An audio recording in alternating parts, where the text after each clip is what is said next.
Véronica Awanish-Koumaj n'avait jamais imaginé qu'un jour elle porterait des tissus africains et serait mannequin pour une marque de mode à Beyrouth. Vianney de Marceau a été fondée il y a plus de 2 ans à Beyrouth par Ngemakwe Djoufa Vianney, une créatrice de mode camerounaise. Cette jeune femme de 31 ans s'est retrouvée au Liban où elle travaillait comme employée de maison dans le cadre d'un système de parrainage connu en arabe sous le nom de kafala. Les tissus vibrants qu'elle incorpore dans ses créations sont devenus le symbole de la reconquête de son identité, dit-elle.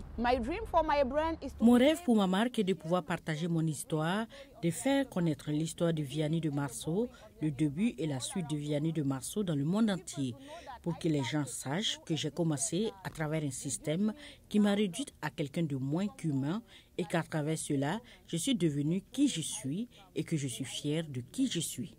Selon le mouvement antiraciste libanais, le système de contrôle absolu, kafala, lie les travailleurs migrants aux caprices de leurs employeurs, de même qu'il les soumet à de longues heures de travail et les prive de liberté.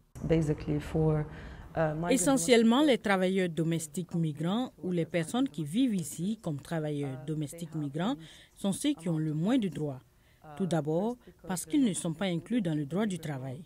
Ensuite, parce que leur employeur a un pouvoir illimité sur eux, ce qui les dissuade de s'intégrer dans la société ou d'avoir une vie normale. Maj, une Kenyane de 31 ans, est arrivée au Liban en tant qu'employée de maison. Elle a souffert pendant des années, isolée, sans communication avec l'extérieur, jusqu'à la fin de son contrat. Aujourd'hui, travaillant en freelance, elle est fière de pouvoir exprimer son identité africaine.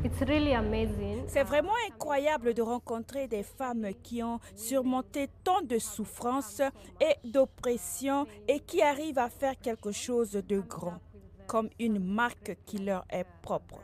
Elles sont capables de s'exprimer non seulement par les mots, mais aussi par l'art.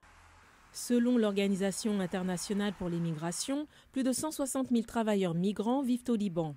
Sous le système de la kafala, leurs passeports sont souvent confisqués à l'arrivée et peuvent ne pas être restitués avant le départ du travailleur.